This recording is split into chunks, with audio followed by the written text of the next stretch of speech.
What's up, guys? What's up? Welcome to the Yak Chat. I apologize over here fixing my camera before we even get started, but so we're here, man. Welcome to episode number 11 today of the Yak Chat, where we talk about all things kayaks, all things fishing, all the time. My name is Jay with Bearded Dad Fishing, and I'm glad that you've taken the time to be here with us. So this podcast is streaming live on YouTube and is available on demand on Apple Podcasts and Spotify. So if you're watching live, make sure you drop them questions, them comments, them smart remarks, because we like the sarcasm. And then if you're listening later on, drop a review wherever you are listening. So today's conversation is all about iCast 2024. This annual event is the world's largest fishing trade show, where many manufacturers reveal the latest and greatest in their upcoming offerings. So the show just wrapped up on Friday, and we saw some really cool gear. We saw some fishing kayaks dropped. We saw some motors, some gear, accessories, all the cool stuff. So, of course, the most polarizing, which is really odd, is a new kayak by Bonafide, the XTR 130, which we'll talk about in just a bit. Everyone has some sort of opinion on it, and that thing was just released. Joining us today, we've got a special guest, my friend Chris Blanco. He is the creator behind Urban Fishing TV and honestly has some of the best iCast coverage and footage that I've seen year after year. Only a few people actually know this too, but he's also one of my teammates for the upcoming Pan American Kayak Fishing Championship. So both Chris and myself will be representing Team Puerto Rico on Lake Murray this coming September. So super excited about that. Again, and we'll talk about that in just a bit too, probably. But again, this is an interactive show. So if you're watching live, get your questions ready. And as well as those dad jokes, because at the end of the show, we're going to go over all these submitted dad jokes in our funny or crummy segment. All right. So before we get to the weekly catch up, shout out to our premier sponsor, Lead Time. Lead Time's been powering my kayak setup this entire season. I've been rocking Lead Time's 12-volt, 100 amp hour smart battery, and it's been rock solid. Really been enjoying it. And the Bluetooth capability is super useful. And the price is a steal at just about $300. It's the best price you're going to find for a lithium smart battery. I'll include their link in the show notes below. Make sure you use discount code BDF6 for 6% off your order. All right. And I also want to thank Humble Imprints, the official custom apparel sponsor of the Yak Chat. Humble Imprints creates custom t-shirts, hats, hoodies, mugs, stickers, pens, all the things you could think about with your business, club, nonprofit logo on there. The best part is that 10% of the proceeds go to benefit families and children in the foster care system. All right, so the weekly catch up. Of course, you guys already know, if you're not part of the Facebook group, Kayak Fishing Dads, join us on Facebook. We have 28,500 guys, which is absolutely nuts. We also just started a Discord server, which is, again, linked in the show notes below. If you prefer Discord, we could do that too. We have almost 100 guys on there. And we have the Knucklehead Bass Fishing Series. So let me pull this up real quick. So you guys see, man, it is wild. Of course, we got Mac Toon. He took the first place in May with 108 inches. Jonathan Miller took first place in June with 105.5 inches. So we got July right now. We have almost 10 days left. So anything could happen when it comes to tournament fishing. But Rick Peters right now is in first place with 93.75 inch. Jamar Carroll from New Jersey with 87.75 inches, and Benjamin Burt of Maine with 85.5 inches. So there's space to go, man. You can see first 2 months, man, some absolute bags, 100 inches plus. So I don't know if we'll get there in July. We'll see, but it's getting exciting nonetheless. You guys can still join July if you're feeling froggy and you want to do that. Y'all can join July. You have almost 10 days left to put some numbers in. If not, then join us for August, because August is the last month of this event and the last chance that you get to fish possibly on my team in Alabama. So I have all the information in the show notes below so that you guys can see how it works, what the prizes are, how you get in. But essentially, if you win any of these months in first place, you get to join my team in Alabama. And that's when we go against 11 other teams led by content creators, Chad Hoover, Darren Wendell, JT from Fishing with Gramps, John from Creek Fishing Adventure, tons of guys. Really excited to do this. So make sure you guys sign up for August. So let me get this off of here. And last things last, we have the next show is going to be August 4th. So get it on your calendars. We're talking to Cody Walling of Cody Walling Fishing. And this episode is specifically and especially for the big boys, because we're going to talk about all things big boys, big boy kayaks, big boy safety and gear. And I'm not talking big boy like 200 pounds. I'm talking like 300 pounds, 350 pounds, right? So if you want to get on a kayak, what's the best way to do that? All right. So again, August 4th. So let me stop blabbing, bro. We got the homie. Yo. Bro. What's up? Yo, glad to have you on, like always. And of course, good to be here. The man, Chris Blanco. What's up, bro? Hey, what's up, guys? Yo, thank you for joining us, man. We're super excited to have you. Excited to go through everything that you saw at iCast. So I was following your feed the entire time. And dude, you didn't stop. Like you shared a little bit of everything, which was really dope. It is what it is, right? You try to grind through the show and showcase as much as you can. There's many booths there, but it was fun, man. Hella fun. Dude, I can't imagine how big that thing is. So I'm excited to go next year, but I can't imagine trying to cover everything that you can is going to be absolutely breathtaking. Had to be an amazing experience, too. Was it your first time? So this is my third time in the show. Okay. Yeah. Does it get better every year, or... So I think, from that perspective, my first year, which was 2022, it was a little bit overwhelming. First time there. It's really like Disney for anglers, right? There's no other way to explain it. It's literally going to Disney World for the first time.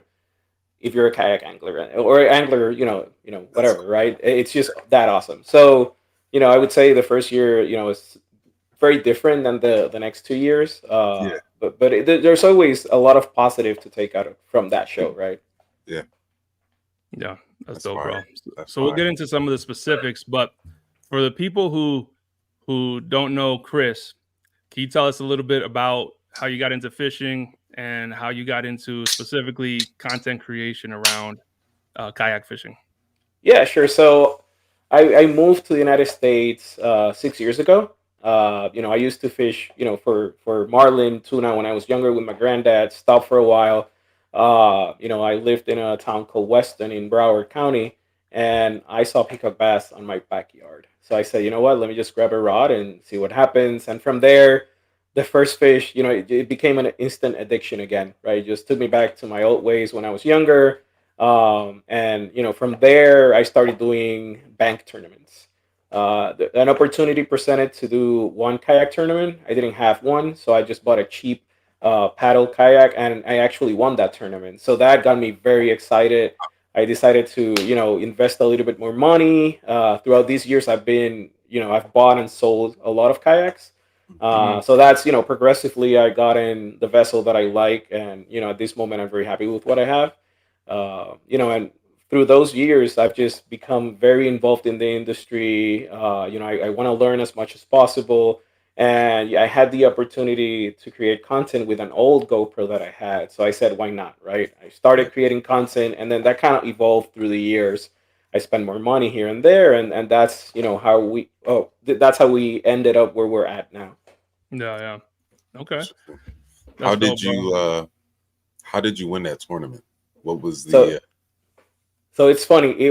I've been to that lake many times on a jump boat, right? And I did two bank tournaments and a jump boat. Not a tournament, just hang out with a friend, and I always got skunked. So really? I hated that lake. It was really a community lake. And then for the sake of it, I went to the tournament. I grabbed a cheap jerkbait, no brand or whatever. And I started catching them on the bank. It was instant catches. That's my favorite. That's my favorite bait of choice. I throw it almost all year round. In these hotter months, I don't, but every once in a while. But I love it. Anytime you come look at my kayak, you'll see a jerkbait tied on usually. A lot of them. A lot of jerkbaits. Yeah, I love them. That's something I don't even fish with. I should. So I'm not saying it's right, but I don't use them that much anymore because we have so much grass here in the lakes we fish, like Toho. It's full on grass, so it's hard to throw a jerk bait there. But something I need to go back to my roots, right? That's how I won that tournament. Maybe I should use it again. Yeah. Word. My bad. I'm over here uploading video to the Facebook group. All right, that's cool. So another question I like to ask everybody that comes on real quick, and it has nothing to do with iCast, is what's your favorite snack when you're kayak fishing? Oh, my favorite snack. So there's the unhealthy snack, and then there's the healthy snack. Okay. The unhealthy snack is M&Ms. Okay. I love them, man. I don't know why, but Original or peanut? peanut M&Ms. Has Yeah, to be if I peanut, bro.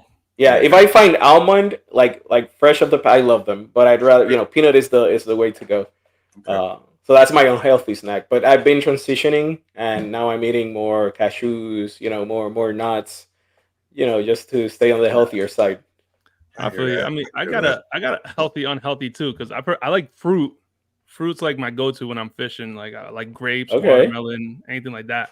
But if I'm not feeling healthy, then I'll grab like a bag of chips or whatever. But something crunchy. I like a mixture. So something salty, something sweet. Yeah. M&M's is a good call, but I feel like they would melt in Florida like, right away. They do if you. I end up doing the payday. I love the payday. Oh, those are good. Without the chocolate on it, just the peanut and the caramel. That one, and it really brings you back to life too. I feel like I don't know. Sometimes that's the only candy bar I like, bro. I don't do candy bars. Payday's though a good one. I like Snickers here and there. That's a good treat. You know which one I used to love? Was it Babe Ruth or what's the name of it? Babe Ruth. I used. Yeah, that was a good one. I don't do candy bars too much. I'd rather just stick with the M&Ms for sake of simplicity. But yeah, our boy Jake put us on the beef jerky. I mean, I always did beef jerky. I just never did it on the water, but I like it makes sense. Yeah, it does make sense. Oh yeah, it just gets pricey. It gets pricey though. Yeah. Speaking of pricey on the water, my boy Izzy one time he broke out like this. It was like these dried French baguettes with like these like fancy. It was like provolone and like some salami. He's like, oh wow. I was like, yeah, let me get some of that. Gourmet. Yeah, it was like that joint was alright. Yo, he brought a charcuterie board to that. Yeah. He'd be on his healthy stuff for sure. Yeah, and yeah, it was a treat because I didn't have much that day, so he hooked me up with that, a Nutri-Grain bar, and some fruit. I forgot what fruit he had. Oh, he pulled out a banana. I was like, no bananas. I don't do that no more, bro. I did that. I did that with Juan a couple times. Yeah. I used to do it too, and then I don't do it no more. Nah. Yo, Michael S just dropped some wisdom right here, bro. He said a Babe Ruth is a chocolate covered payday. That's a good. I've never thought about that. It is essentially. Yo, straight up. Yo, so all right, cool. So because I kind of went because I heard about something. I don't want to steer you away, Jay. So I'll keep my comment to myself. But I was thinking about something, Chris. You said earlier about something being discontinued this year, and I was surprised. Oh, yeah. So before we even get there and touch the subject, because I don't want to throw Jay off or jump the gun here. Go ahead, Jay. No, go for it, bro. Yeah. That's a good question. Yeah. So, all right. So, I'm a PA-14 owner, and I 100% anticipated to put a bow mount on there, and I was excited when they came out with that XI3. And now I hear, according to you want to drop the news on us? Yeah, I mean, sadly, the XI3 is going to be discontinued. So there's a few things that happen with that. I don't know how we're going to have to figure out throughout, the coming months, how's that going to work. But warranty is very important, right? Are they going to service these motors throughout how many years? And obviously the fact that now you don't have like a native, bow mounted trolling motor with a 36-inch shaft that's on that price range, right? We can talk about, the new release, but so that makes, it actually, if you look at the two kayaks that released, they're meant to have two motors, but one of them has been discontinued. So how does that work, right? That's a good question that I've had for a couple of days in my mind. Yeah. Wow. All right.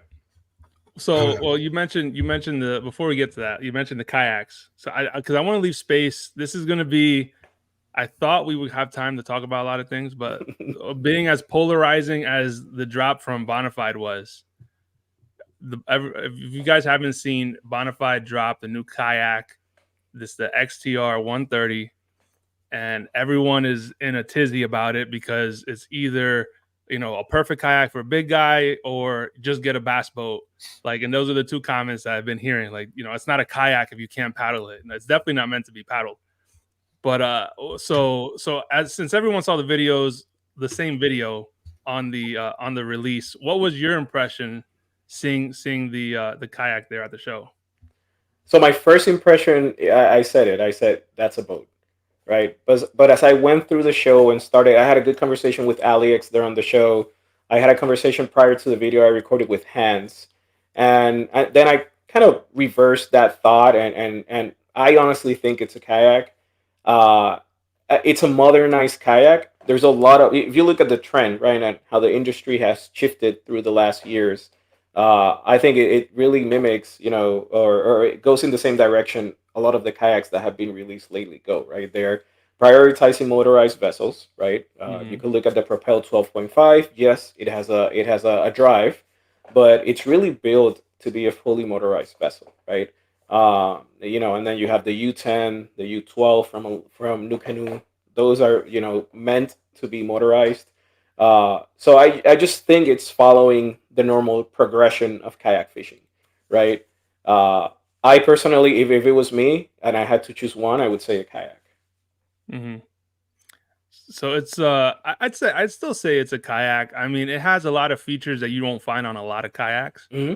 It has a stupid amount of storage. Mm-hmm. And the way, I mean, it is meant to be rigged up. Like, you're not putting that on a kayak cart, you're trailering that. Yep. Yeah. But most of us with big kayaks are already trailering. I'm not carting my autopilot 136. I don't want to, so I trailer it. But I'll give you an example. Like a fully fitted Propel 12.5 weighs, I think it's two more pounds than the fully fitted XTR 130. That's And wild. a lot of people, That's the Titan X. Yeah, the Propel 12.5. So that's what I'm saying, right? It looks like it's gonna be a hard vessel to cart. Definitely, I agree on that point. But nowadays, in my tournament trails, I had at least 50%, 60% of the people are already using trailers, right?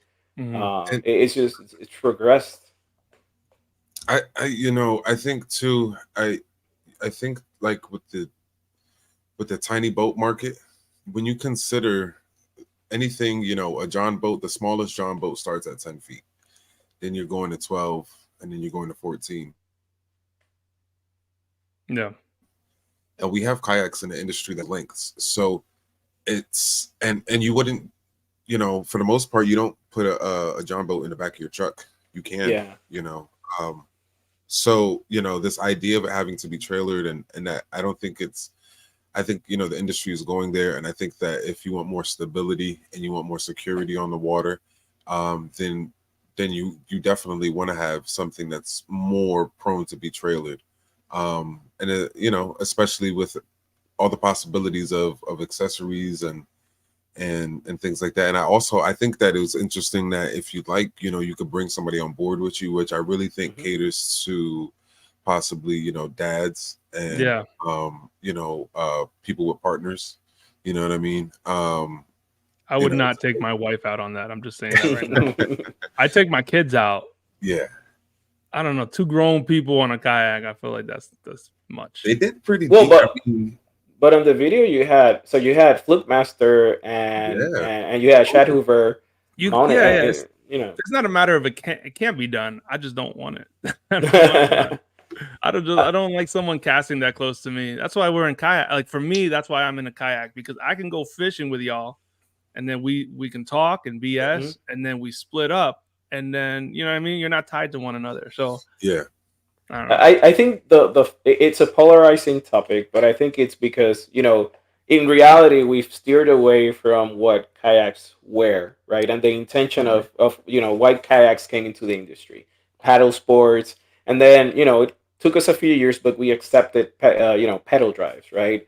But now we're looking at if you look at that, this is the biggest challenge with the XTR, in my opinion, right? What happens when you don't have a motor on? And somebody made a good point on the chat, right? Um, what happens when you don't have a model? Can you really paddle that thing or not? Yeah. So we're steering away from what the traditional kayaks are, which are paddle operated or pedal drive operated. But when I look at dimensions, when I look at price points, other than that deck that it has in the bow, it really feels like a kayak, right? It does. It does. Yeah. Yeah. Oh, I'm sorry, I didn't mean to cut you off. Go ahead. No, my bad. It's. I would still say it's a kayak for sure. I mean, I don't know. It depends where you draw the line of what your definition of a kayak is. If your definition of a kayak is something you throw over your shoulder and walk it to shore, and you can paddle it, then that's that definition's been long gone to most of our vessels that we have. It's not a throw and go. I think there's been a lot of decline into throw and go kayaks. The inflatable market's coming up, and there's one that I have a video from you on there too, which we'll talk about in a second.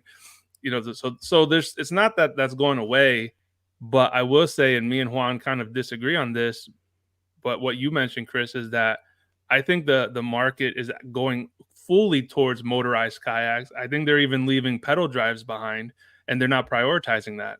And part of it is the fact that it doesn't make sense anymore financially. A good pedal drive is $1,500. Any of the good pedal drives, you're going to be in that $1,500 price point, but also a good motor is going to be in that price point. So, it doesn't make sense to have both of them if you're on a budget. Yeah, and just think about it for a second. Look at it from the corporate aspect. These companies do R&D. They look at what's being selling. So I feel, and I could be totally wrong here, that is if you look at the state of the industry right now, I think kayak anglers that do tournaments or use motorized kayaks are really the ones that are driving the volume right now, right? If you're a recreational paddler and you just fish now and then, you can just go to the marketplace, grab a cheap kayak, and use it for a couple of years here and there. So I just think they did their research and thought it's a niche that's worth for them to invest in. Obviously, there's challenges. Look at the Old Town EPDL. Obviously, it's expensive. It has its set of challenges, but it definitely fits a niche, right? And these companies make these decisions based on their market research. Yeah, definitely, and I have to agree with that. I think that for the new guys coming in, and I mean, I'm talking like the real new guys coming in who really don't understand what they're getting into, because even I a little bit didn't understand what I was getting into when I got my kayak, because you get the kayak and then I realized, okay, I need a battery for my GPS. Wait, I need a GPS unit. I need to mount it. Oh, okay. And then it started getting like a little bit, it gets carried away quick, very quickly. And so my I guess my biggest concern was the almost plays on the more naive person to think like, oh, this has everything I need, when in reality it has nothing you need, and how much it's really going to cost to really get that to where it needs to be at all.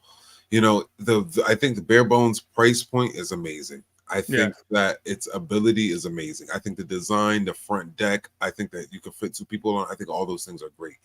And I think all those things included for that price point are amazing. But I think that once you consider all the different things that you have to put on it just to get it at a very basic functional way, you're still spending a decent amount of money. I mean, just to put a motor on the back, and let's say you get the cheap NK, you're looking at $1,200. Or the proper one to push a vessel like that. No. You're looking at $1,200. That's not including the battery, which the cheapest one you could get is a 50 amp from Lead Time, and that's a 50 amp for like $500, like $450, around there.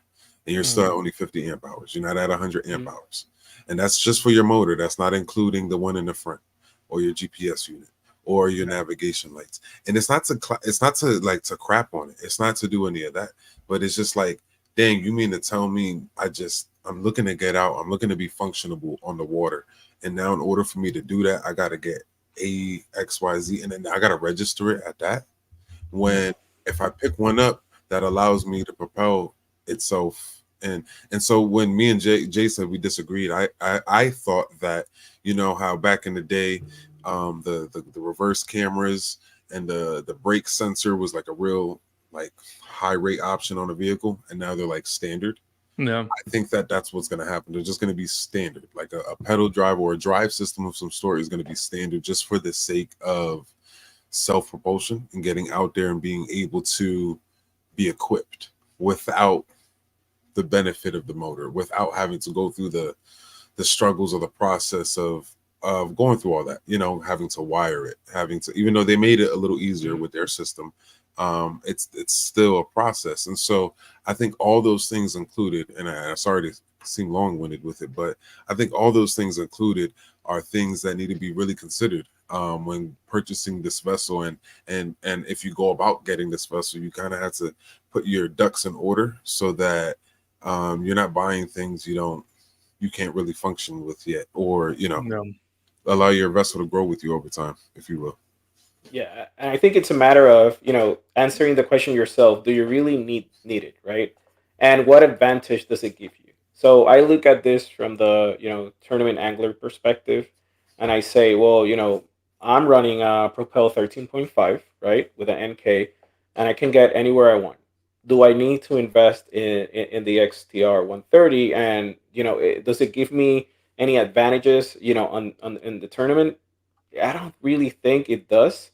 It can be more comfortable. Remember, most tournament don't even allow two motors, right? Yeah, So in reality, you're going to be running one motor, right? exactly. You're only, if you want to use the deck, the front or the bow deck to pitch and punch, mats. Okay, that's great. It gives you, a little bit better visibility if you're side fishing or if you're punching. But is it really something that's a game changer, right? Mm. And Yeah, that's where I go back to the niche, right? It fits a niche of people, that are willing to spend on it and want to use it, but it's really not a game breaker. It's not, it's something that you need to win a tournament. So, yeah, it's great that it's out there. I appreciate the fact that Bonafide decide, had the balls, or, I'm sorry, had the desire to sorry about yeah. that, guys. The desire to, put it out and be innovative, right? So I think that it's great that we have options like that. Yeah.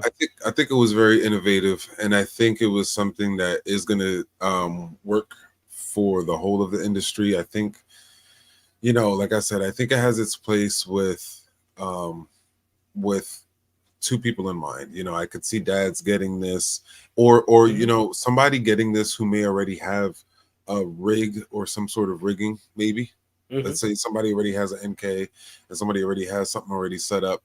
This could be a secondary option for them to enjoy, maybe do some practice or check out something. Maybe bring, like I keep mentioning, like a son or a child or a spouse, because that's in my mind the most benefit of it. Hmm. Is the fact that you'll be able to bring somebody else out with you like that. But outside of that, due to all the things you have to put onto it, it's really going to be more for, I think, that older crowd. And we had to consider, the guys that we see. I used to do music back in the day, and one of the things that we used to consider was the audience and who are we selling to.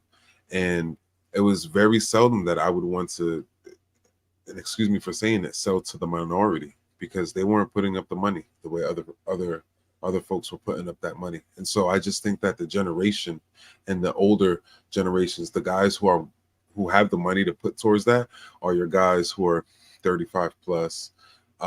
They have their life together, they have their career together, they have, and they're looking for something to invest in, they're looking for a hobby or something. And I think it fits that market, those older markets of guys who don't want to pedal and don't want to deal with that, but kind of still feel like, they're a part of the Yeah. mix. I think it's for them. Yeah. And I think I don't want to beat a dead horse. I think it's innovative, but I don't think it's like wildly innovative. Like we've been making big kayaks for a while.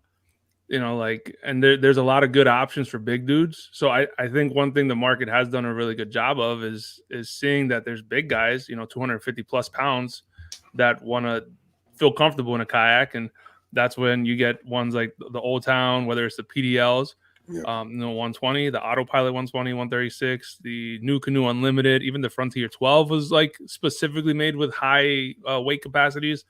So it's not innovative in the sense that it's like the first big guy kayak, but they saw the popularity of that, and then they threw all the features in that you expect. Yeah. Like it could be someone that's transitioning from a boat, but I think it's more so going to be someone upgrading their kayak to this. Yeah.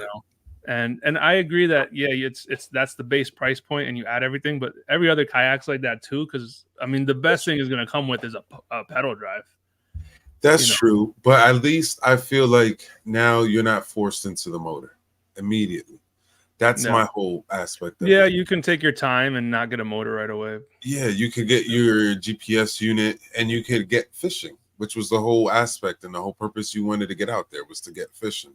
And so that's and that's a big part of the reason why, like for the forward facing sonar, not to say I haven't rushed to get it yet, but I've been doing good figuring out or trying to figure them out without it. And I'm just concerned that if I start looking at that screen a little too much, I'm gonna lose a little bit of that touch, that intuitive nature and all that. But so Ray Johnson brought up a good thing. He said, I think the Bonafide is more of a kayak than the Blue Sky. Like, not a lot of people think about I agree. Boat Works. And I think that's what it compares to as far as functionality. Yeah. So that's just a different take of a kayak, but it's still, anyways, it's still a kayak in my opinion. What was that new kayak that came out as well? It won Best of Show. So I wanted to make one quick point before we go to that one. So keep in mind the XTR 130 does not have a rudder, and if you wanna do micro pole and NK or torpedo, you're gonna have to get a one objective mount.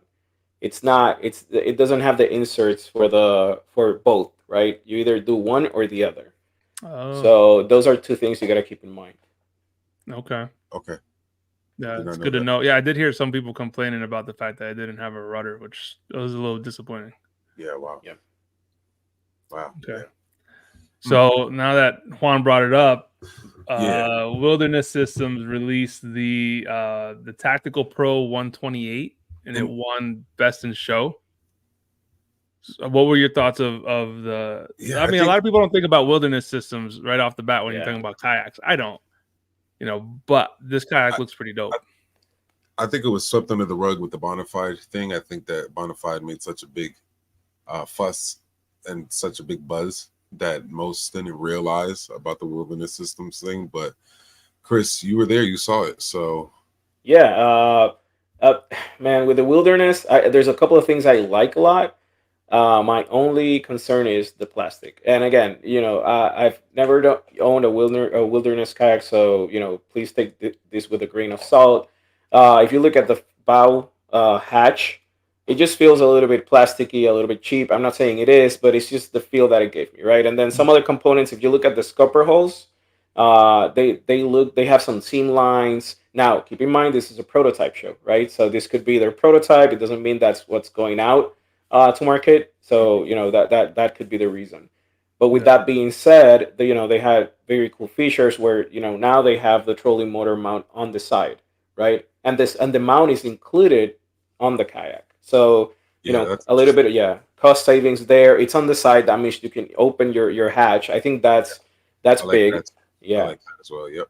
Yeah, and then as you move from the bow to the deck, you're gonna see here in the video in a couple of seconds the storage that they have on the deck. It's actually very cool because it's two latches, but it's really just one open space, right?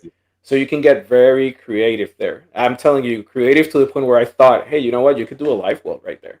It's something like that, and I appreciated that. The level of creativity that they had on when they were designing the whole.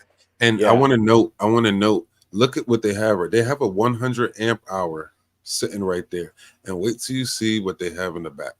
And I thought for rigging and functionality, I was looking at this like, because that was why I got the PA. And I love this double. You see that? I love that. Yeah, that's my favorite feature of the kayak.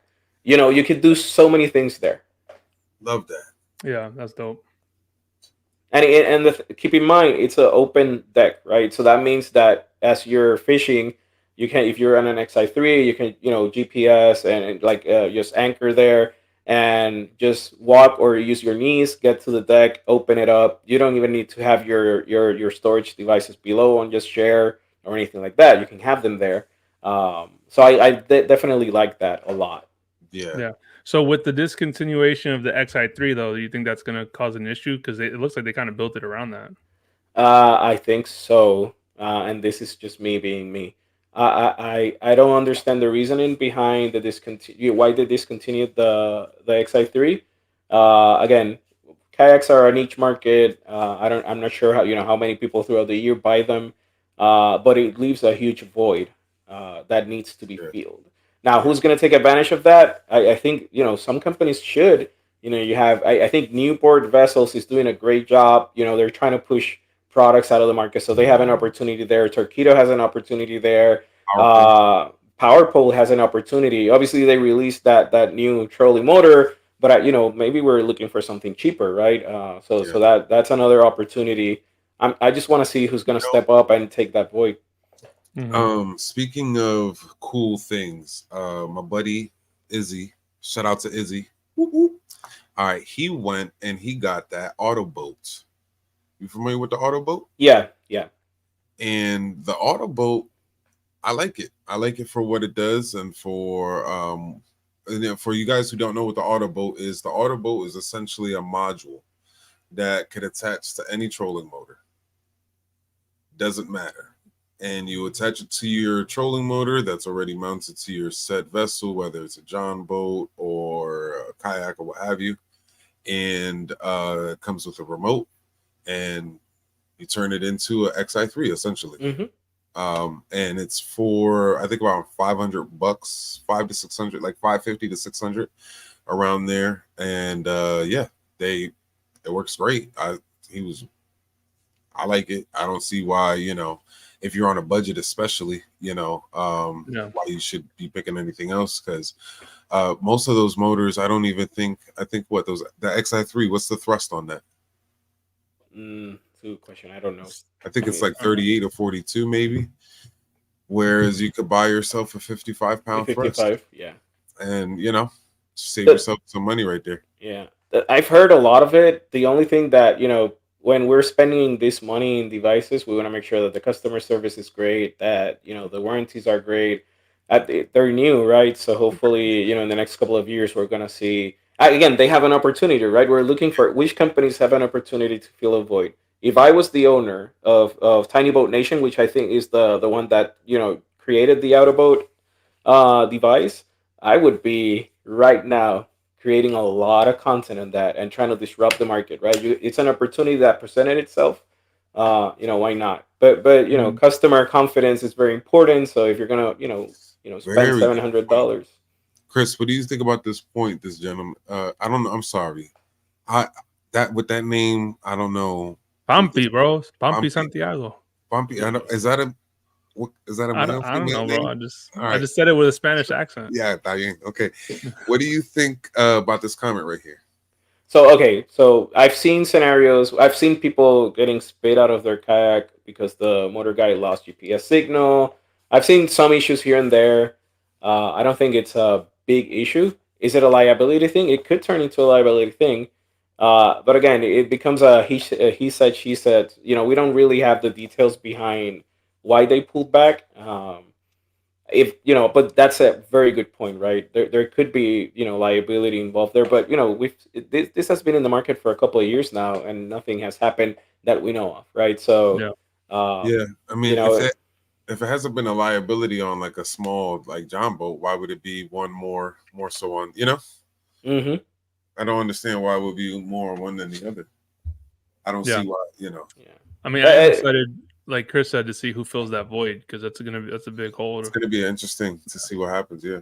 What I like is that we're in an age where people are being innovative. They're bringing new stuff to the market. So again, that opportunity there, in iCast 2025, we could probably see the new thing coming out, and it's going to be amazing, right?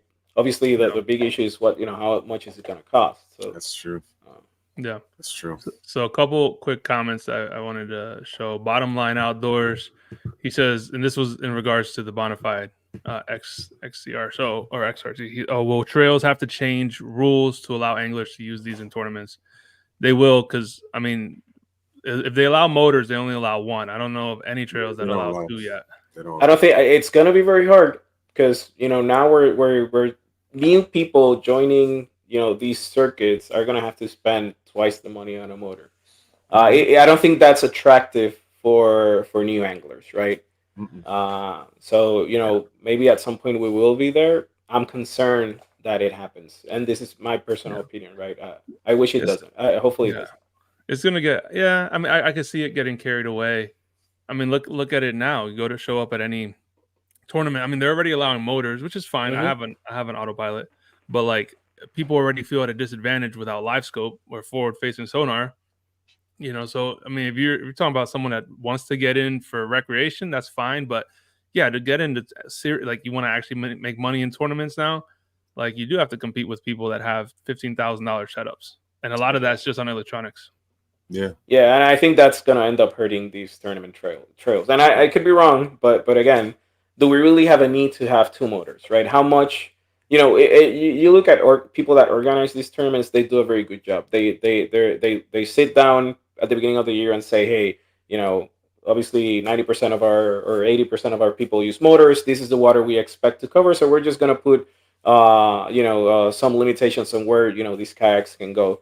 Right, yeah, that's one thing that they do. And then the other is they choose lakes that allow for people with or without motors to actually fish, right, where both of them have the equal opportunity to a certain extent. Yeah, and Ray Johnson brought up a good point. There's my bad, Juan, I just want to bring this up real quick. There's a trail out here. It's called the Back to Basics Tournament Trail, and I think we're seeing more of that. So this trail in particular was started kind of as a spin-off to one of our local Slay Nation trails, and they only allow 2 rods, no motors, no electronics. Cool. I mean, so I think 1 tackle box. I don't know about the tackle box. Oh, okay. But it's like I've been seeing more of that, and I think it's funny because it's almost like the more we progress, then people like start going back and doing stuff like that. But that's going to be more advantageous for people getting in, more attractive to them because they're not going to have to feel at a huge disadvantage. I mean, learning fishing on its own is a huge undertaking when you're coming in as a beginner. Yeah, I think it could be very overwhelming when you're coming in and you've never really fished before at all, and you're trying to do it from a kayak, and you're trying to sort out lures and tackle, and depending on how detailed you get with it, I mean, it could all start getting real confusing from the lines to, am I using braided line or leader? I mean, there's a million different things to learn. All the different, bro. Take the kayak aspect out of it. There's a ton to learn. Yeah. Just fishing alone itself is, and then to be able to do it from a kayak and be able to position yourself and find the points that you could cast the way you need to cast, all that different stuff. And it all comes with time. Yeah. And Cooler Lid made a point too. He's disappointed that Old Town didn't bring back any new upgrades to the first gen autopilot. And I don't think Old Town was there, but we knew that coming in. Yeah, so we knew that they weren't going to be there, but I feel that sentiment too as a autopilot owner. It's I feel like they're overdue for some serious innovation in their lineup. Can we go back real quick to as you talk and I didn't mean to cut you off, but so we don't get so far away from that last kayak we were looking at, because I thought one of the pretty important aspects of that kayak was that rear. That one is outfitted to, you can actually use 2 micro poles, and you can have your NK. Not only that, the battery bay back there. Yeah, the battery bay is cool. One thing about for the NK, it actually has a plate on the inside of the hull. Yeah, that's cool. 2 100 amp hour batteries fit back there, so that has a space for 3 100 amp hour batteries. That's wild. Inside your hull. That's not inside of a YakAttack crate. That's not inside of You don't have to sacrifice your front hatch on your Yeah, any space. 14. You don't have to sacrifice any space. It's all you right there with it. You feel me? So I like that with this kayak right here, especially for the guys who are looking to motor up. And I don't know that does this have a self-propelled option? Was there a self-propelled option on this? No, right? No. So I mean, it looks more kayakable or paddleable than the Bonafide, at least, you know. And I think this definitely fits more of a kayak situation. But yeah, I liked this a lot for those last two features. We didn't. Yeah. A couple of things. So he mentioned that the boat was pre-rigged when it comes to wiring. I want to understand what that is. You know, when I recorded that video, it was the end of the show. He barely could speak. Right, these people are, get tired throughout the show. So out of respect, I didn't question him too much. So yeah, so I see that coming from Michael. It's pre-wired, right? So he mentioned that. So it's pre-wired for power. I appreciate that a lot. And then the other thing is, it has a support plate on inside the hull for the Newport. So that again, very well thought vessel. My only concern is, it was a prototype probably, but the plastic in some areas felt a little bit plasticky. Yeah. No. Very thin. I'm sorry. Was it too thin? No, it was just the finish on the storage in the bow. You could see some marks on it. Like plastic mold marks. On the scuppers, you could also you could see some lines in there. And then how you steer your pedal steer. That one felt a little bit cheap, right? Everything, it was plastic, so that's one area of concern because sometimes people put a lot of pressure on them. So that again, you could probably upgrade them, but that's something I did see. Other than that, I loved it. The idea behind it was great. Good too. What was probably like $2,100 for that. Yep. Yeah, 21. I like that price too. As far as Hobie, I'm not sure if they came out with this at the tail end of last year or if this was a new addition for this year, but they did release the XR drive. Yeah, so that was last year. Yeah, that was last year. So that, I mean, outside of that, because we had that one comment there, the XR drive. What does the XR drive do again? I think it's just like a more instant reverse. Yeah. It's reinforced bushings. What they did is they redesigned, some of the internals that were giving them problems prior.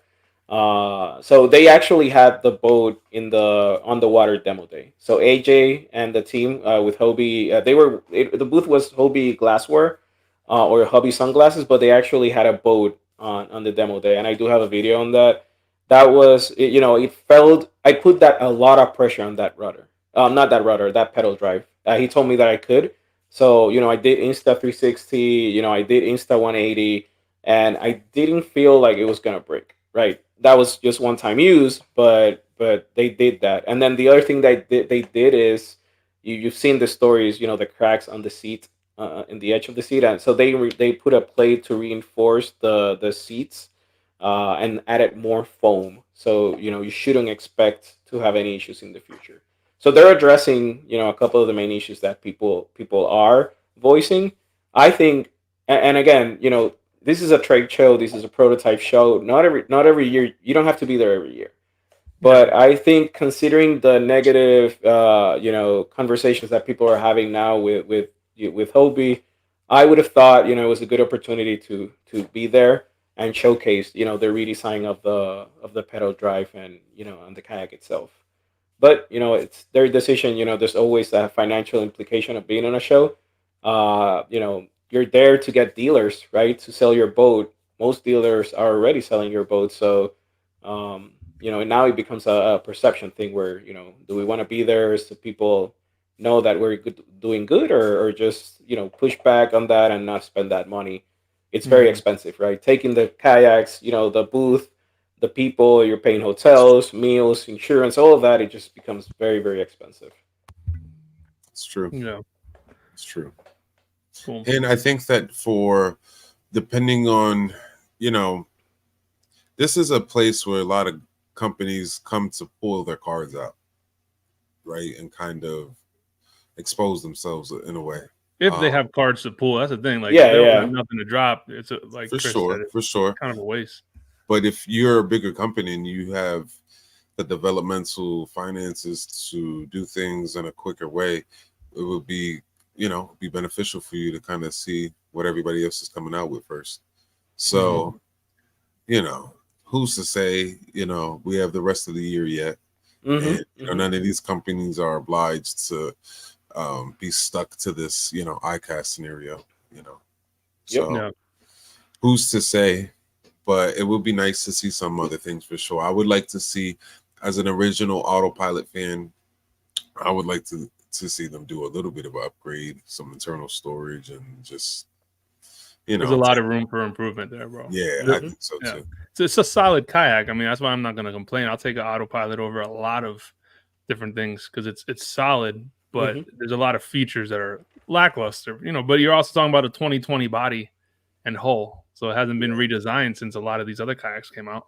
Well, who knows? It could be another opportunity for. So again, there's a void to fill, right? With GPS motors, the autopilot has it. It's built in.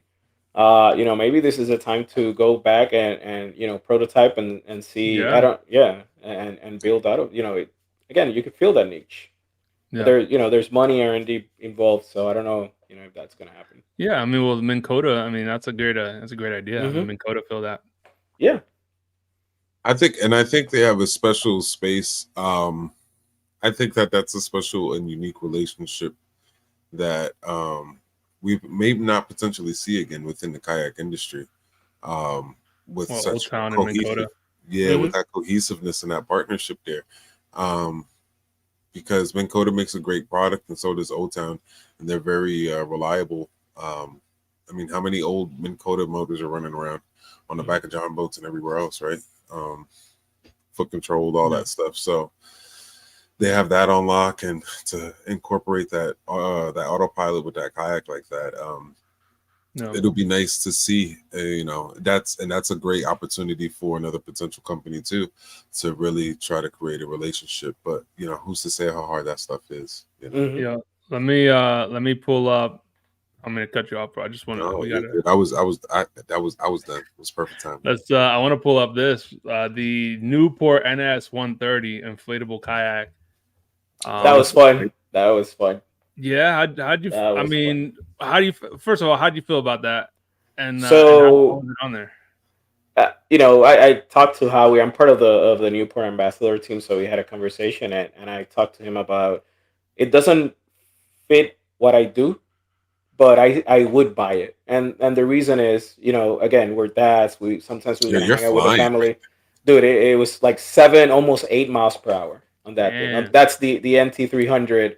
Man, I don't know it. So a couple of things I did. I went through the water there. Sometimes gets choppy because you have so many kayaks going in and out, and I tried to move through the chop and it felt fine. I stood up as fast as I could and it felt fine. The design felt rugged. The material felt fine. So it was a very, very fun experience for sure.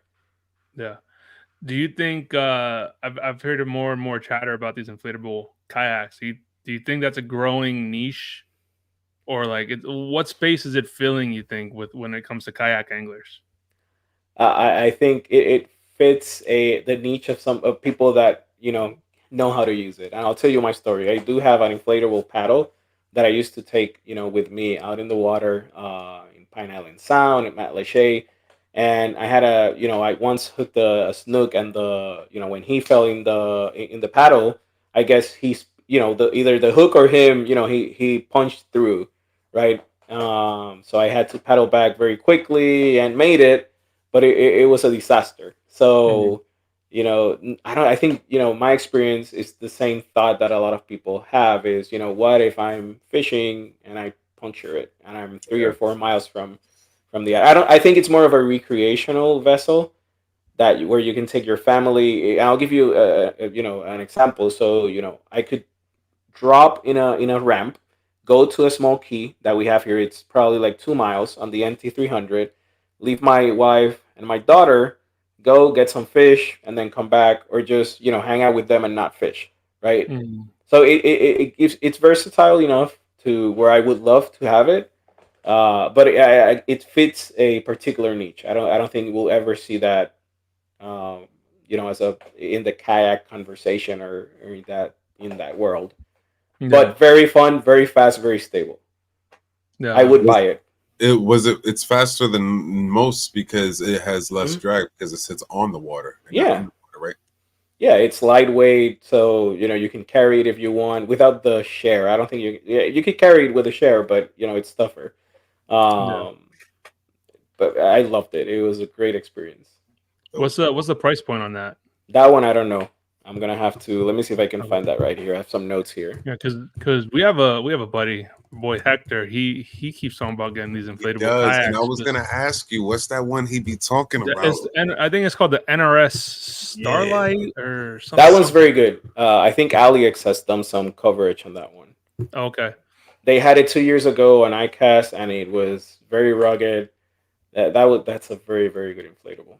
Yeah, and I know it's more popular with river fishermen Hmm. than lake guys. So I could see where you might want that. I'm not really which like a river which rat. I kind of wouldn't use that in Florida. Gators will just destroy Oh it. my yeah. god. Yeah. I think what blows my mind about it though is like the dynamic between how the inflatable seems like not safe, but how that NRS is kind of made more for rivers where I feel like you don't have as much control and there's more rocks and possibilities for you to just kind of like run into something.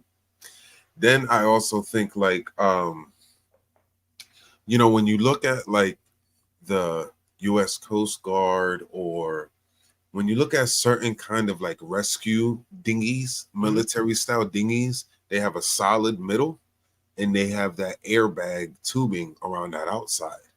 And it's like, yo, they be like, Hmm. they do that. They do that they mean business with that. So it's just like, that has to be good to some effect, to some degree, has to be beneficial. Even when I see the whitewater rafting, like those like 12 or 15 people, they're in a raft that's like, they're Yeah. strapped Yeah, it in, has a but it has space. those airs. Hmm. So it's just like, it works. And I think it needs to keep them up if something happens, if they flip.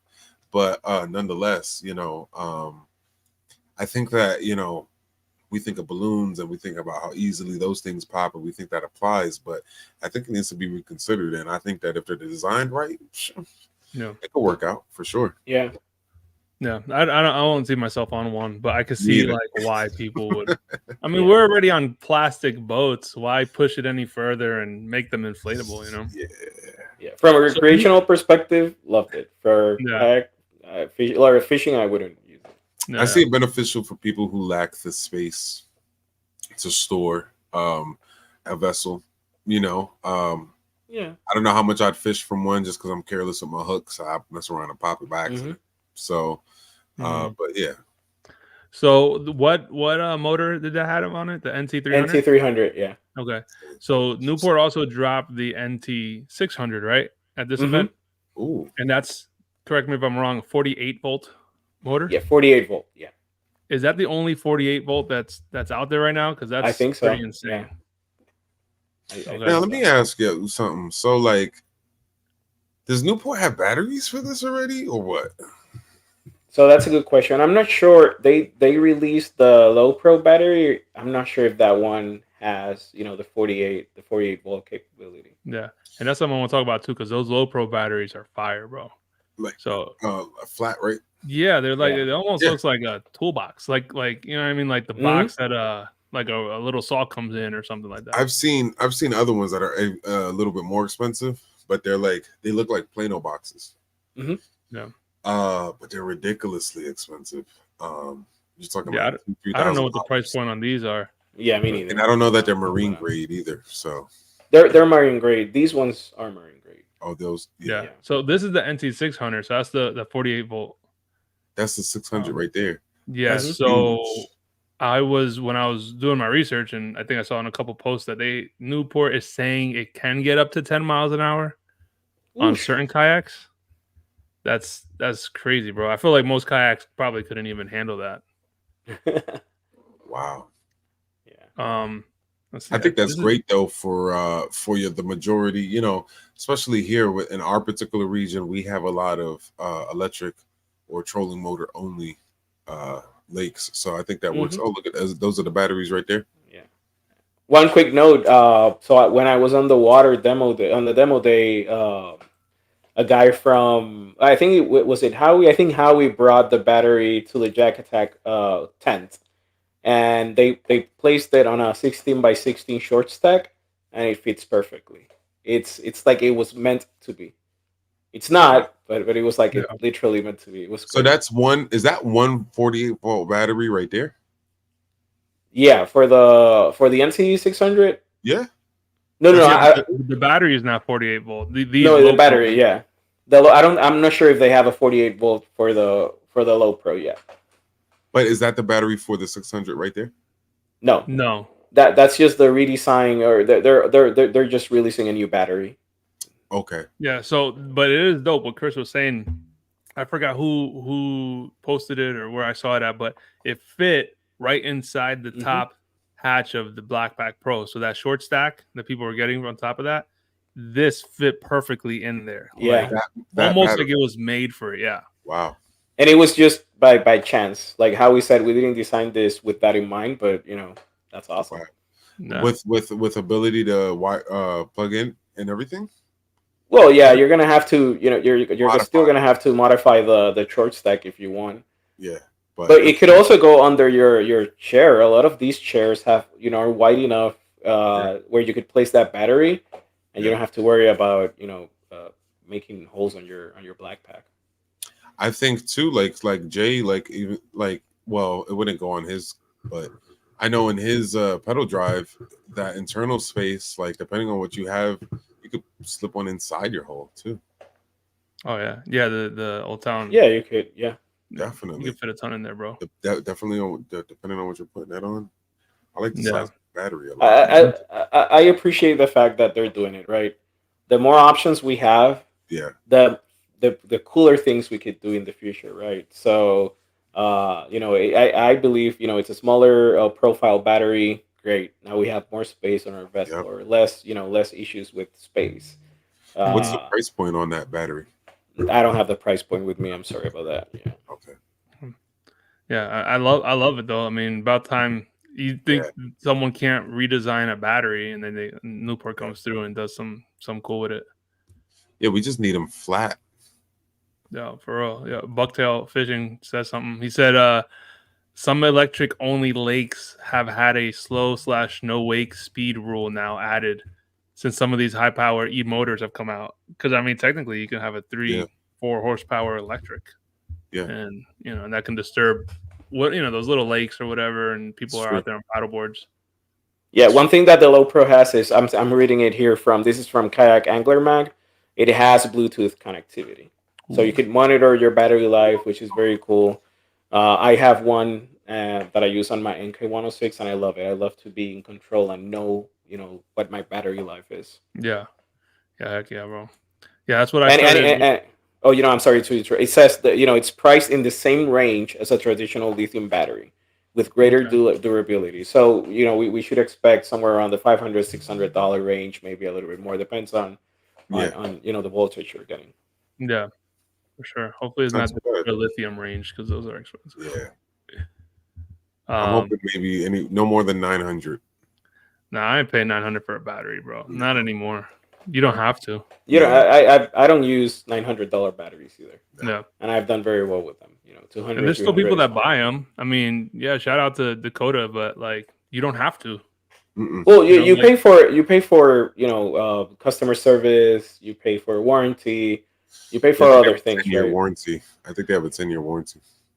Yeah, but I mean, I guess you just have to weigh out how much of a trade-off that is. Like, are you going to use the warranty? Most people don't on those lithium batteries. Obviously, not just because we're sponsored on the show right now by Lead Time, but Lead Time batteries, you're talking about a third of the price for the same 100 amp hour battery. Yeah. Instead of $900, it's $300, and they have a limited warranty. I think it's 2 or 3 years, but beyond that, I mean, how often are you going to use it? That's true. So, one thing I did see too that I thought was pretty cool was see if I can pop it up here real quick. So this is it was kind of under the radar. I only saw, I think Chad posted it. like a long video about it, but the YakAttack crossbar.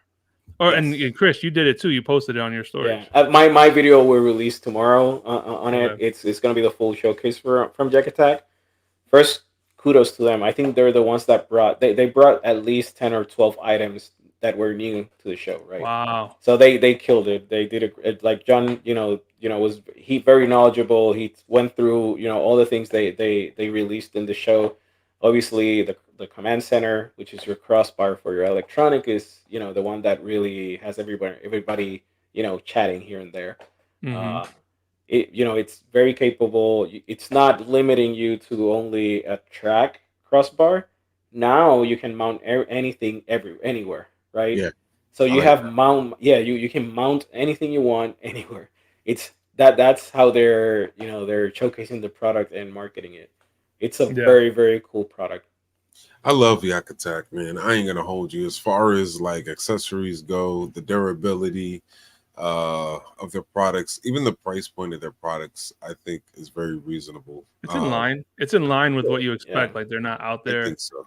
But I think it's cool. I do like that they bring an innovative feature to it. So last year when they announced or showed the leaderboard at iCast, like my first reaction was like, why are you? I mean, Catch has a great measuring board. Like why? Like how can you reinvent that or innovate on it's a ruler, But they dropped it, and of course, it has some cool stuff. I mean, it has where the little tags that flip out, so you can have multiple tags on there real easy. I like the reflective the fence on the Mhm. leaderboard because that way you don't have that issue where you can't tell if the fish is touching it. Yeah. Yep. Like they come out with little innovative touches. Like when they drop the product, they don't just drop a product to copy someone else. Yeah, people were talking about the glare and the numbering. That those are the two areas that I think need a little bit observing. Mm-hmm. I we had a conversation there, and one of the people that fished with me on the FKBT trails mentioned that they are working on the numbering. Right, I think they're gonna make it darker, so that's awesome. So it's gonna be easier to read the pictures, and then from the glare, I've seen a lot of pictures already with it, and I think if I'm a tournament director, I'm okay with it. It's not that big of a deal. I Yeah. thought initially the glare was going to be on the area or the mirror area. That's where it's concerning, right? If you're getting glare there, you're never going to figure out whether that bass is, touching it or not. And I Yeah. haven't seen a single picture where that issue is, so I'm okay with it. I like it. They actually are gonna. They had a brown leaderboard there, and it looked cool. So they're gonna release different colors. So that can also play out on the glare. Different colors will help you. It's just gonna look different. The contrast on the picture. Yeah.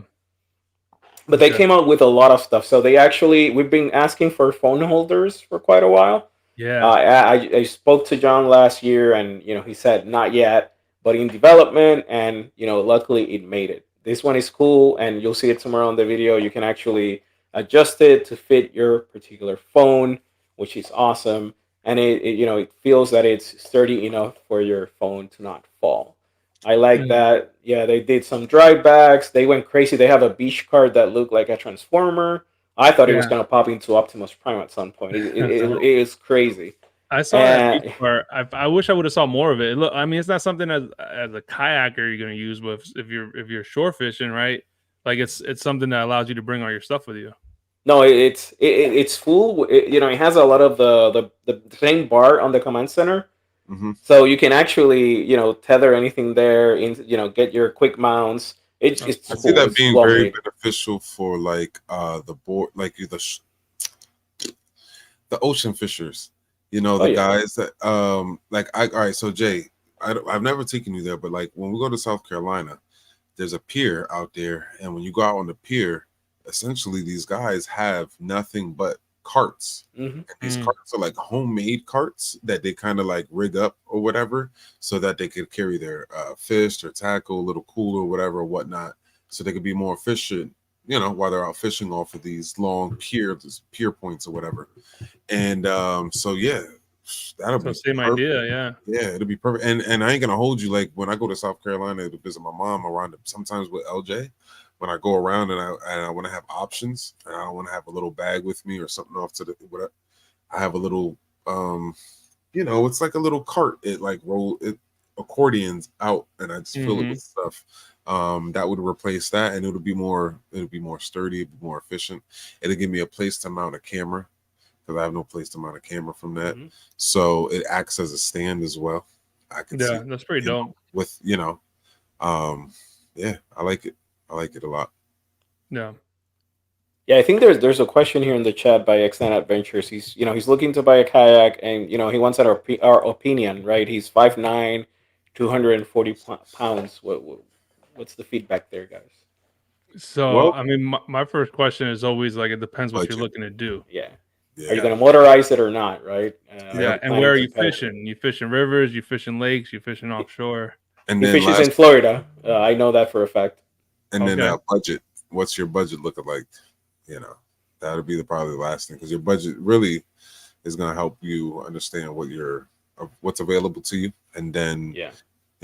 you can go from there as far as finding options within that price point. Yeah, I think I would tell him, look at brands, right? Look at Old Town for their whole warranty. They have a wide range of options. Look at New Canoe. They're a very good company. Mhm. They're great customer service. Mhm. Look at Bonafide. Look at Native. These four companies, and then look at Hobie, right? These five companies are very Yeah, important in the industry, and they have anything you they're need. So reputable. yeah, and it's a matter of fitting what you need. Are you looking for pedal drive? Or are you looking for motors, etc.? Yeah, yeah. I think it was last time we had Chad on. He brought up a good point. It's like, if you're planning on motorizing something, just buy the cheap paddle kayak. So like Yeah. if you're looking at Old Town, don't bother buying the PDL if you're gonna motorize it. Just go ahead and Mhm. buy the paddle version, and it's gonna save you $1,500 off the price point. Mhm. Yeah, just buy a PWR 129. That thing's a beast. Yeah, That's that my was opinion. dope. I love that. I did test it out on Tuesday, and You liked it? I think that's my Oh, next purchase. Yeah, yeah. Really? yeah, yeah. Okay. So it's wide enough for me. I have a 13.5, so it's a very wide deck, but it's wide enough for me. It's super stable, and it has everything I need. What's the price So point on that Power 129? like 1900. So I think it's 1899. Yeah, I think but X9. I think that's a very good option for you, man. That Power 129. I saw Fluke Master had a nice ad on it. I'm sure if you follow kayak fishing on Facebook, the ads come up where he's like backing in and mhm. he's doing some fishing on it. And it looks great as far as the functionality. They showed it off with an NK and a motor guide on the front. So and I think at that price point, you're pretty capable of getting a motor on there or a GPS unit and still being Mhm. pretty functional. So yeah, I think that'll It's be it's a good paddle a great boat. option for you. You can also paddle it Yeah, well. Yeah. paddle it as well. Yeah, So in Yeah, Florida, Michael. he fishes Florida. So again, a lot of grass, hydrilla here and there. So you need to have a paddle. some paddle, paddle power. Yeah, it's Yeah. needed here.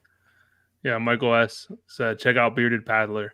I love that's my boy Andy. He's Oh been on the yeah, show before. He's got a lot of really, really good reviews. yeah, very knowledgeable. I think I like it because he's not biased. So Yeah. he'll give you, and then obviously he's a dealer, so he knows what goes on, behind the curtain. Yeah. I like him a lot. Sure. Yeah. And he won't shy away from telling the truth about what's Hmm. up with any particular kayak. And he'll be really upfront about that. So I think, yeah, Andy's the man. Go check out the Bearded Paddler Yep. for reviews for sure. Yeah. Yeah, for sure, man. Did you see anybody that you were surprised to see over there? Who's your favorite people you saw at the iCast? Alex, man, he's the guy. He's the Alex? guy. It's funny because for the last 3 years I've seen Alex. We've always had some conversations here and there. We know each other. Uh, this year I saw him every day at least 3 or 4 times. So that tells me that he moves around, right? He's moving around, getting content here and there. So I think that's the personality or the YouTube personality that I saw the most for sure, Mhm. without any intention. I just kept running into him. Yeah. That's funny. He was on our show last. Now, is there anybody? Yeah, 2 weeks ago. Yeah. Yeah. Last show. Yep, last show. Yeah. Is there anybody because now it's your third time there, so you probably you're not probably so starstruck as far Oh as yeah. all right, like me, so I'm a big I'm an angler all over. So I keep up with the Bassmaster series, Mhm. the MLFs and all that stuff. So I keep up with the pros outside of the kayak circuit as well. So is there anybody that you saw that you ran into that you don't normally run into, or that you were like kind of like ooh about, or is it like kind of whatever now that it's your third year? So I've run into almost every pro in the scene, but KVD, and this was my first year running into Really? him. Yeah, I ran. KVD is quite different because he's Yeah, always on particular booths, and yeah, since I work the show, I don't have I don't always have the opportunity to go and meet him. But I saw him, and he's cool. Like he's a very humble very, person. That's very. my favorite angler. I saw him at Susquehanna Fish and Tackle. They had a great event and they brought him out there, and it was a free event at that, which was wild. That they hosted this free event, and the whole day they had all these different professionals come and give tutorials and talk Seminars. seminars. Thank you, Jay. And so I was waiting in line to meet him, and as I'm waiting in line to meet him, there was this young man, probably no older than 13, and he was just so overwhelmed at the opportunity to meet him that he was crying, and he's crying a lot. And he wasn't up in line just yet, but he was next. And as KVD was getting the first guy in front of him out the way, you could see his concern. And when I say if he had to like stop and just, but he made sure that kid was good. Hmm. He No, stopped. he's a His great human attention being. was there. He was worried. He was like, "You sure you're all right? You good? Like, do you want another picture? Whatever you need. Do you need another autograph?" And he was just so emotional about it, but he was so cool, and he gave all his attention right then and there. And he was so professional, man. It was so amazing to see him do his thing. And if it wasn't for him, I wouldn't fish a jerk bait as much, and I wouldn't power fish as much as I fish. Hmm. And a lot of my techniques and a lot of things I learned, I ain't gonna hold you. It's from watching a lot of the stuff of what he Yep. does. So, such a cool dude, man. Oh yeah, Makes it humble. why he's on top. Yeah. Crazy. Yeah. Yeah, there's who did I see that was there? I just came on some recently, Hoodfish Entertainment. Oh yeah, I did see he was there. Thank God he's yeah. doing well too. Everybody went crazy. It was that I think it was on Thursday he was there, Okay. Yeah. and I didn't see him, but everybody was talking about him. Yeah. So yeah, Yeah, That's he's cool. got a lot. His energy is so contagious, and he's just so genuine. And oh man, Yeah, and he a on top of water that, boy. this was his first like public appearance since his yeah. After what happened, situation he had. So yeah, so I mean, I'm glad to see that he's out. But yeah, I did see some people take some pictures with him. hmm I don't know if Yada took some pictures with him. Yada, yeah, Yada, yeah. And then I don't know if you know the guy with the long hair that he does the hair thing on iCast, like who has the best hair. Okay. So he actually saw him, and they all both went and they started playing with their hair. So he's super chill. Like he'll have fun with you, man. He's very Yeah. cool. That's cool. He was showing off because he loves gold. Florida boys. I don't know if y'all if nobody knows down south, the gold is like a real serious thing, especially the grills. And he got the grills on, and he was showing off this gold Shimano. Oh, it was dope. It was a solid gold Shimano. That's cool. Yeah, I saw that on the showcase. Yeah. Yeah, he just got a lot of good energy, man. Every time I see him flipping through my phone, I always stop and try to show some love. Yeah. That's cool. Anything that you saw there, Chris, that didn't really get the attention you think it deserved, or Yeah, kind I of flew under think the radar? I think Noqua, they have their Spectrum P2, which is their lightning or light system. It's green, red, or white lighting. It retails for 249. Well designed, very sturdy. Uh, I met the owners personally, and Will, who's their marketing guy. They're a very good set of people. They're very humble. They operate. They're ship tight. Very I like good customer service. So that's something I want to give an opportunity to. I definitely gonna grab one of those because I need a good set of lights. Um, and I think the other one that I like was have you heard about Connect Ease? What is it? So they're called Connect Ease, and they had a item called I Jack did Ease. Yeah. actually. It's funny you said that because I pulled up the list of the things that were Hmm. and that's when I saw that it's the module box. Yeah. It comes kind of pre-rigged already for you to plug and play, a lot of different options.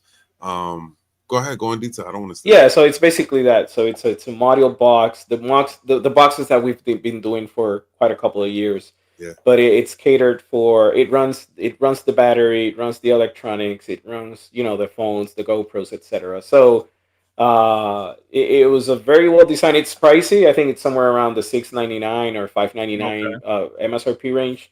But regardless, it looks very clean, very well designed. So I think that was quite different. You don't see that. Yeah. I've never seen something like that on a show. I thought that was good too. Yeah. And I like Nakua because they actually they made a product that I was really interested in when I got my Hobie at first. And they make a rear hatch insert so that you could fit 2 batteries. And then the batteries that they make are these super small. Like, yeah, these small. Do I have one with me? I don't. You got that 50 amp hour battery? It's like $750 for one of them. No, I have a 10. That's what I used to run my. Okay, you know which one I'm talking about? The 50 amp. Yeah, hour. yeah. Mm-hmm. And I wanted to get the 250 amp hour and put them back there because of the. I mean, how else would you get 250 amps in the back of that area? And it was just great. But anyway, yeah, 750 a piece, and I don't even know if they make them anymore. Yeah, I think they're coming out with a splice set, so now you could do for the GoPros, right?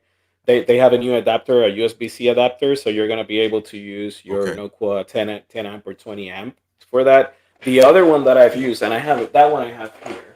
I'm gonna be testing this one out. So they have like the smaller 10 amp, 10 and AH, the cheap batteries. That's what I use to power my GoPro. It powers it for like 6 hours. So I'm gonna be testing this one out, here in a couple of weeks. Is that it? Is it in a bag or is it in a carrying case? It's really waterproof battery. Circle? Yeah, it's just a little circle here. Well, that's cool. Very small. It has, its ports here. It's and that's you said 8 amp hour? 10. That's 10. Okay. So it's small and it's already waterproof. So you can just hang that on the back of your chair, plug your GoPro in. And... It brings the carabiner, so it's ready. And then if you want to buy the pouch, you buy the pouch. So I just want to test it out and see for how long will it power my GoPro. This might be what I use, in the future. I like that a lot. Yeah, because now I actually just purchased another. I use it like a portable. Anyway, I use a portable style one. It folds open. It has like solar or whatever if I need to or whatnot. It has a little flashlight, but that one works. But yeah, I've been looking for a better option. Yeah. But I will admit, I think it was a GoPro I had. That GoPro 10 is horrible for. But I just upgraded. I liked the 9. The 9 was my. I use my 9s. I have a couple of 10s. I don't use them anymore. I use 9. Wow. All the way. I loved my 9, and I left it on the back of my truck, and I drove off, and it fell. I was fishing somewhere, and so I recently got the 12, and the 12 is great. I have no issues with that, but I believe it or not, I want to buy a 9 again. I just haven't found one. Not a new one anyway. No. Let me see. What other thing? There were a lot of battery companies. There were C-Pro, Lee was there, Pro Guide was there, Lakota Lithium was there. The bigger ones were there. So there were like 6 or 7 battery booths. Wow. That was impressive. Yeah. Yeah, I know Lead Time was one of their platinum sponsors maybe for the show. Wow. So they had a big booth. Yo, Alex said you guys don't sleep. We're just talking about you, bro. Yeah, man. Yeah, so I missed you. I missed you last week on the last episode, Alex. I would have liked bro. to meet you. Well, we'll get him back on, bro. He's a trip. And then Steady Stick came through. He said that's a 10. Oh, that's So Steady, he knows. Trust me, he's the guy. So that's a good call out there. MAH is milliamp hour, right? Milliamp hour, yeah. Okay, that makes sense. I just got one. So the one I have is that right now is 10,000, but the one that I have on the way is 24,000. I think. Oh, okay. Yeah, 24,000. Yeah, he said that one ran me like $80. It's not 10 amp hours. It's 10,000. Yeah. milliamp So hours. correction there. He's the guy though. He knows. He works. So how much was that one? That Nakua? I don't know. I don't have the Your MSRP of your that one. little I the one you got right there. Yeah, I don't know. No, that was given to me, so I Oh, don't know okay, the. okay, Yeah, okay, Yeah. okay. I got you. I got you. That I mean, that thing looks dope though. The size I and like everything. I like the size of it. Yeah. yeah, I like it. Now again, I was more impressed the lightning. The that Spectrum P2. I liked Yeah. it, and it's the fact it's not even the light. It's the fact that it was well designed, right? So it's meant to be installed next to your to your hole, right? So it doesn't. It's not something that you're gonna have in the deck. You could do that if you want, but it's designed to be outside, right? So it's not gonna bother you. It's very bright also, so I like that. That was cool. Yeah. Um, I just sent. Now I'm sorry because I didn't pre-do this. Jay, I sent you a link. The link has the winners of all the different categories for iCast. And one of the conversations or one of the questions that I know a lot of the guys in the group ask is about shoes or what kind of shoes to wear while you're out kayaking and things like that. And I know something that I've always wanted to buy were the Huck shoes. But Yeah. I seen that they have brought out by Under Armour. It's called the Charged Shoreman Deck Boot. Did you see that up there, Alex? Chris? The shoe. Did you see them Under uh, Armour up there? I did see them from afar. I did not. I don't. I don't. I already have a set of boots that I like.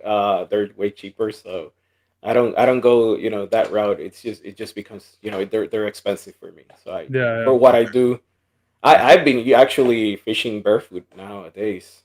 Yeah, me too. I So take my Crocs off and call it quits. But yeah, there they are right there. Yep. Yeah. I saw. I think they look Pond awesome though. Boys did something with them. What was that? Pond On Boys. boys. Oh, Yeah. okay. Okay. Yeah. He'd be someone that I'd want to see down there too. He's a cool dude. Yeah. Seems like a cool dude. Never met him.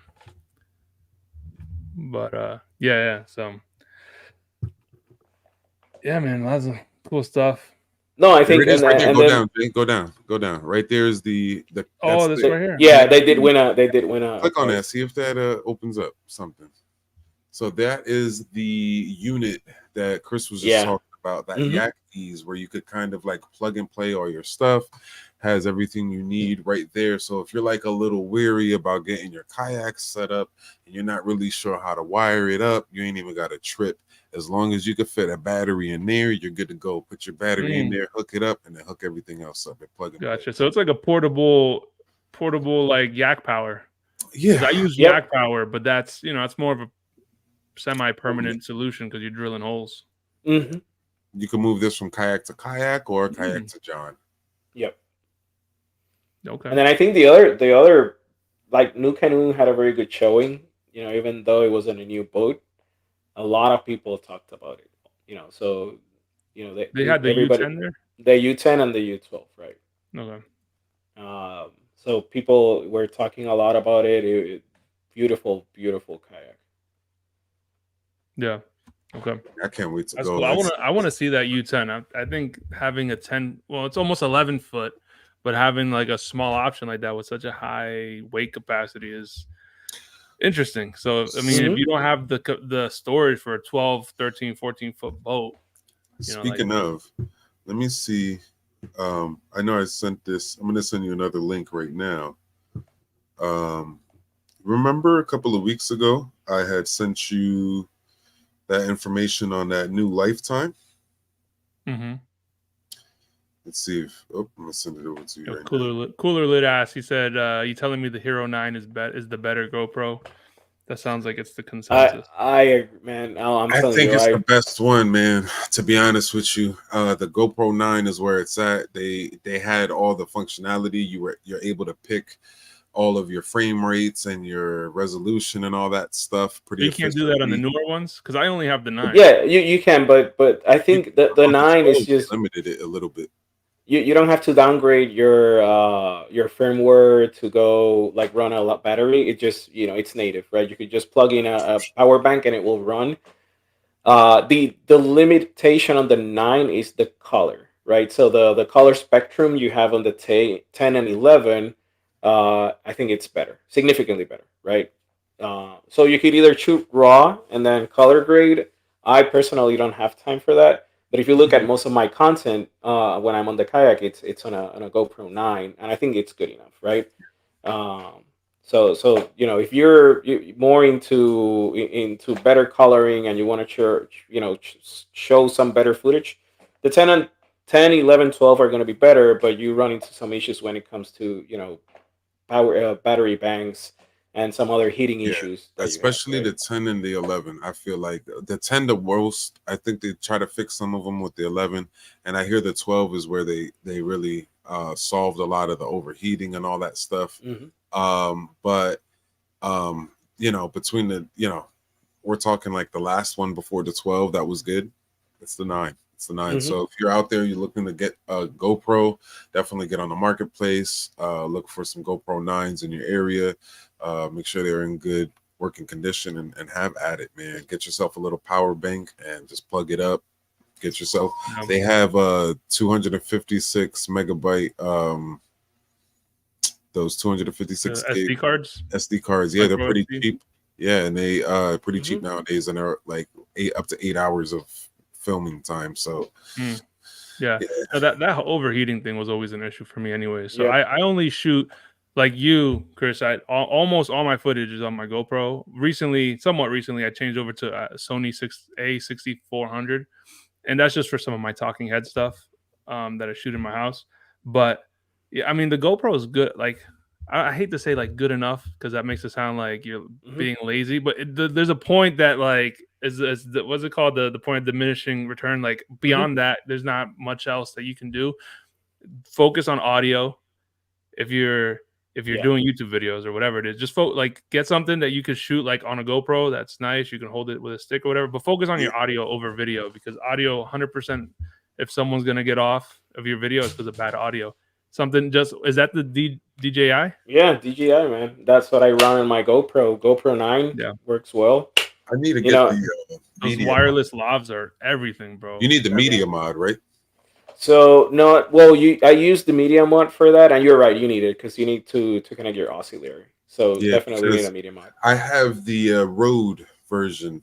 You guys probably see them. People wear them on their hats Hmm. with little fuzzies or on their shirt or something. Hmm. But Yeah, that's another great. roads are good. That's Yeah. another I great have option. I yeah, have mine that with is the lapel mic, but I never use it yeah. because I don't No, have I the don't media use the mod. lapel mic either, but I use the full aim X5, which is like the Amazon version. Real and Roll said the newer audio is phenomenal and more affordable. Like there's more affordable options, I Yeah, guess, but The like newer is I know good, the yeah. DJI is bomb. A lot of yeah, people love it. DJI. Rode is bomb. Hmm. So, but yeah, just get good audio if you're gonna make videos. Way better than good video, in my opinion. Yeah. You need to sound good if someone's gonna click off otherwise. Oh, you know what? There was another item, and I want to go back to the question of Yeah, what did I see that Echo X gear, right? I know you guys saw my reel, for that boom box that you can drop in the water Yeah, and it yeah. still sounds. yep, But they actually had something very neat, which is it's really a phone case that's waterproof, and it has a speaker out. I don't care too much for the speaker, but it actually has Bluetooth connection to where if you get a phone call, you can actually answer on just it has outside buttons where you just accept the call and you can speak, on speakerphone. Mm, wow, And it actually has a walkie-talkie a thing where if two people have the same Echo X gear, it's called I think Echo Extreme. I have it here. Yeah, so the Echo Extreme 2, and you can actually connect them together and you can talk to your fellow anglers in the water, hey, like a walkie-talkie style. So I thought that was cool. that's For wild. yeah. 80 bucks, it's well priced, I would say, for what it I've is. have you, yo Jay, have you ever set up your Garmin to accept your phone calls? No, I didn't even know the thing. The Yeah, 93 SB, you can the do that. Yeah. 93 SB. Yeah, I'm gonna yeah. have to I'm gonna have to check that Oh, out. and another one thing that you have to do is when you get out. So this is a little tip out there for all you guys with the Garmin, the 93 SV, 73 SV, side scan units or whatever. You're going out there, and let's say you're on a familiar lake, but it's been raining recently, or maybe it's been dry recently, and you get out there and you're like, this ain't 12 feet. I know I'm in either more or less water. I know this is reading off. but you can't figure out why it's reading off. What you have to do is you go to your fishing chart, and then you go to your menu, and then it's going to ask you if you want to start recording. And you click enable record, and what that's going to do, it's going to record your actual depth and accordance, and it's going to compare it to your actual depth that you're at right now in accordance to what it says the chart should say, and then it's going to readjust so that you're going to be in a more accurate placement. Then it'll also pick up your shading. So let's say you did depth shading, so you have 0 to 5 feet is red, 5 to 10 feet is yellow, and then 10 to 15 feet is orange or whatever. Now you're going to be actively recording that area, and you're going to see on your contour maps, okay, I'm starting to get into 15 foot of water because I can see my depth shading has switched colors, and you can do it in live time, and it doesn't have to be preloaded, so you can get your depth shading even if that particular lake is not loaded on that, because it's just taking it from the depth you're getting right there. So okay, that's a good tip. Get on your fishing chart, get in that menu, and press start record, and that's going to be your depth overview, I believe. Around there. We'll figure that out one time. Next episode.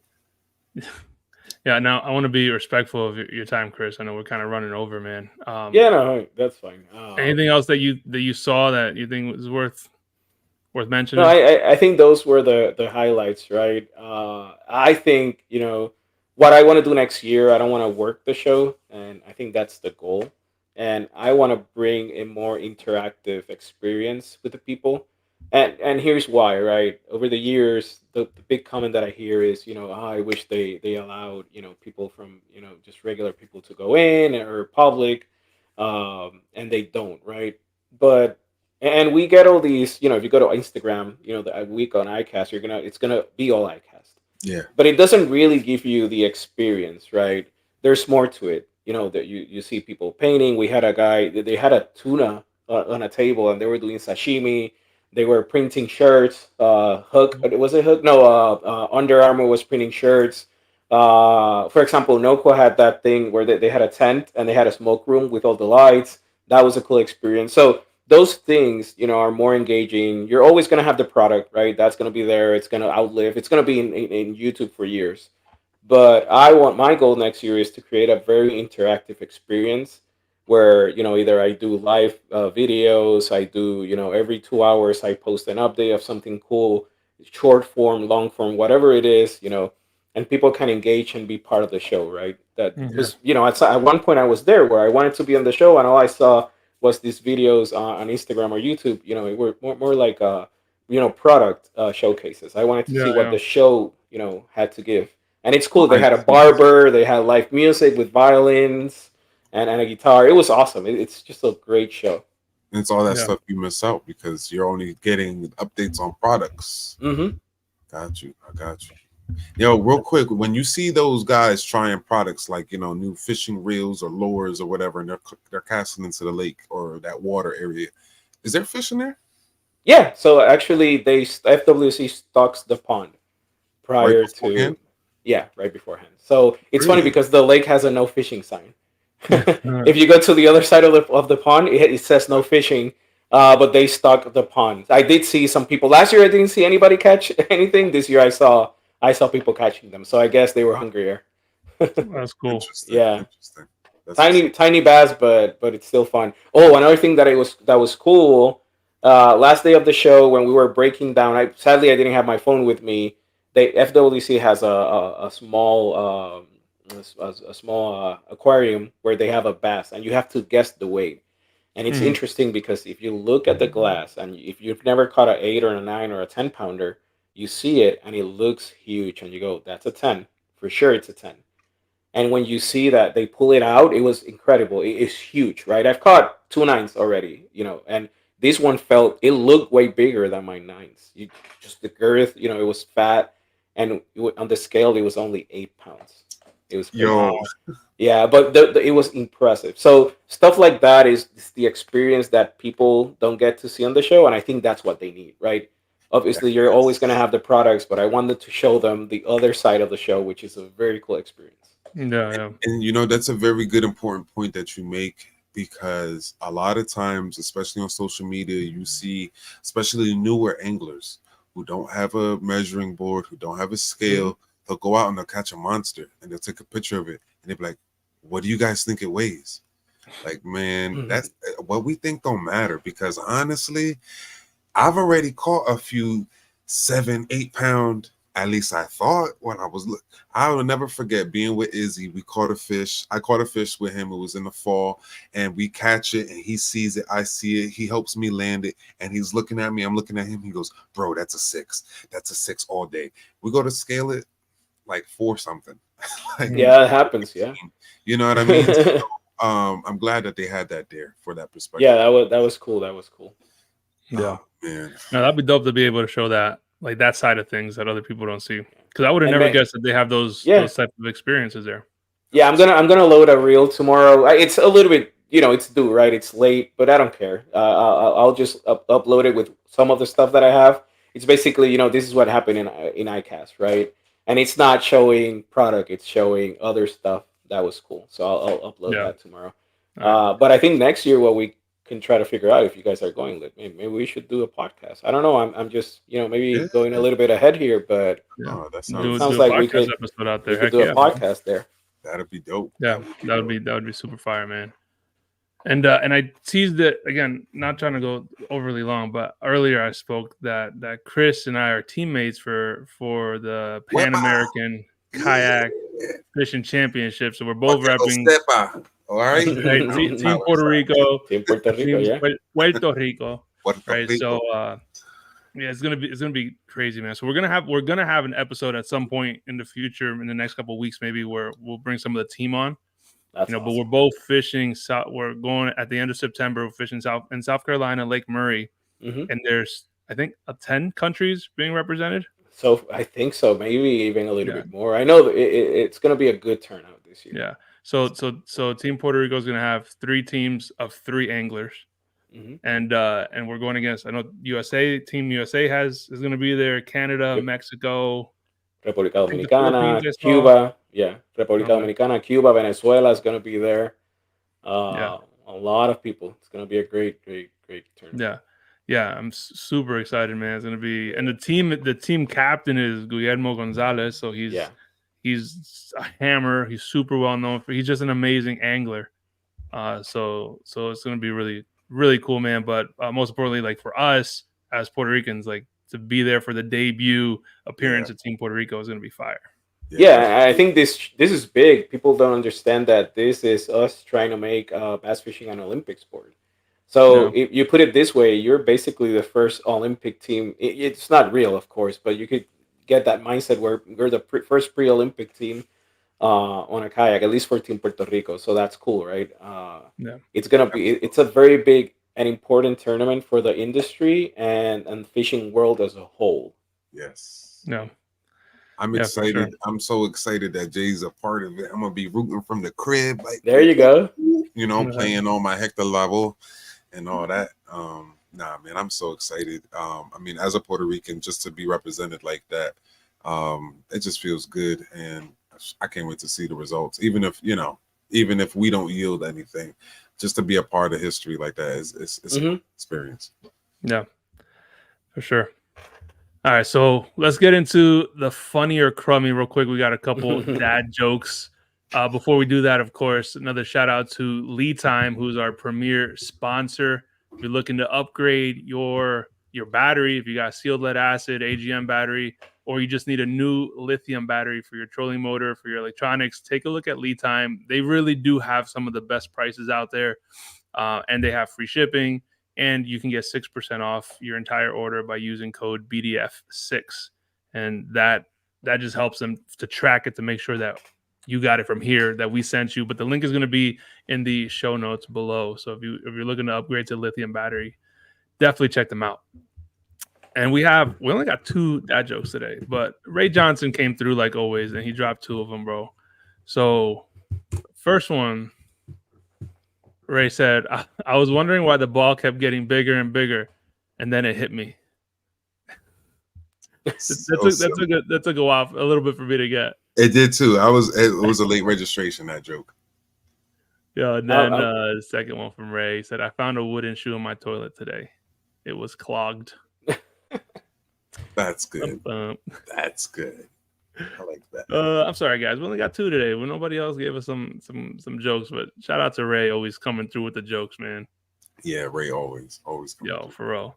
Yo, and Chris, thanks so much for being on the show, man. It was awesome. I love to see your insight, and I wasn't joking. Like, your coverage of iCast was some of my favorite, just because of the breadth of what you covered, because it was a little bit of everything. So it was really cool to see that. Yeah, no, I appreciate it. I had fun here, guys. I like, this is my passion, right? So having these conversations are great. Stay tuned, though. We have a week ahead of us. I'm going to be uploading a lot of stuff. Okay. Where could people find you on social and on YouTube? Yeah, it's going to be Urban Fishing TV. You can find me both on Instagram. You can find me on YouTube, Instagram, and then through Facebook. Yeah. Okay. Awesome. And I do have his socials TV, linked. Right?